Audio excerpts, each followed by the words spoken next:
All right, everything is muted down, and let's consider the quote that Wendy kicked us off with from Gandhi. It's not the quantity of the work that you produce, it's the quality.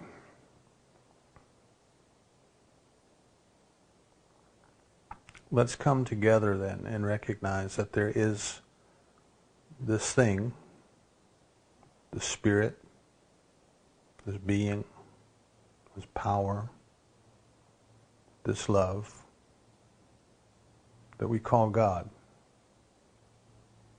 Humans call it by many different names, but there's only one.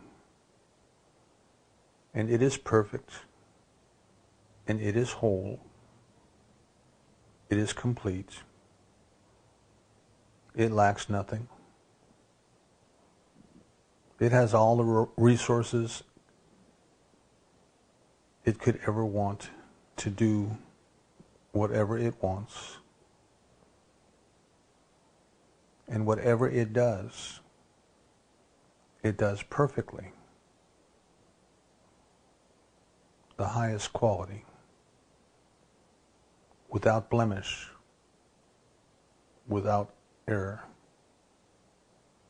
Pure perfection.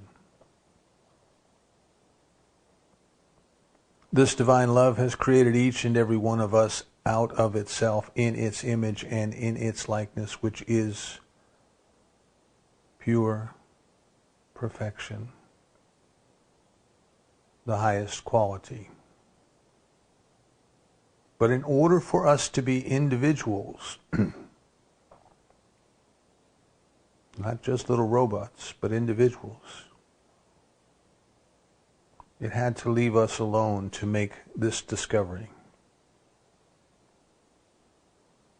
And in the process of being left alone and making this discovery, we may have adopted ideas or beliefs that are less than perfect.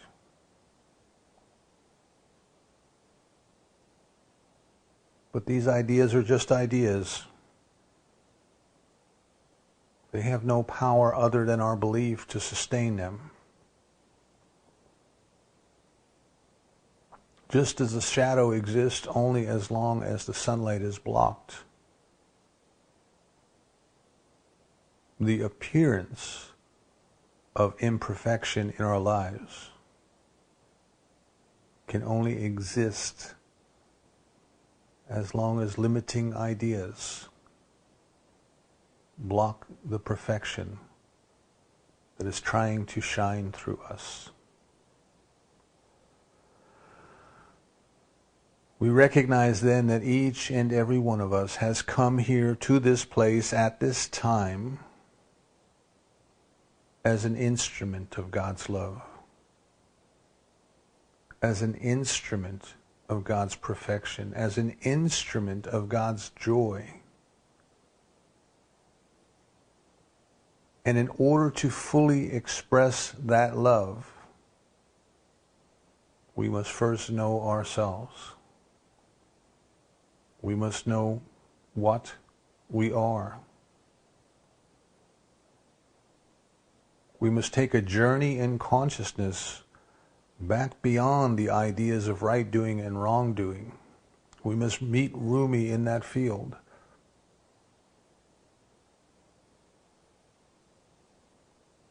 We must embrace the magnificence of what God has created us to do, and then dedicate ourselves to doing it with the highest quality. Today we release and let go of any and every idea that anyone has ever given us about who we are and what we are and why we're here and what we ought to do.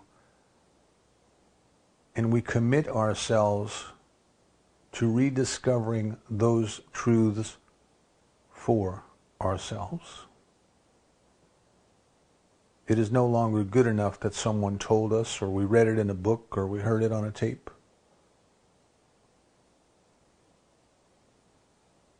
We must, as John said, try these ideas to see if they be true. We are committed to knowing and trusting our true selves, to letting go of the limiting ideas of our false selves. In this manner, we have so much more to give, so much more to offer. And as Gibran tells us, love is like perfume. We can't put some on another without getting some on ourselves. So the more we open ourselves up to give of the abundance of the gifts that divine love has given to us, the more we receive. We're grateful for this opportunity to be here today, to love and to support each other in our spiritual journey, and to recognize that each one's journey is unique. We encourage each other to find our unique way, to express our unique way, and to live as our authentic selves. We are grateful to know that there's a power in the universe that responds to us according to our belief. And this word is a statement of our belief that this very day, divine love is nudging us, prodding us, and guiding us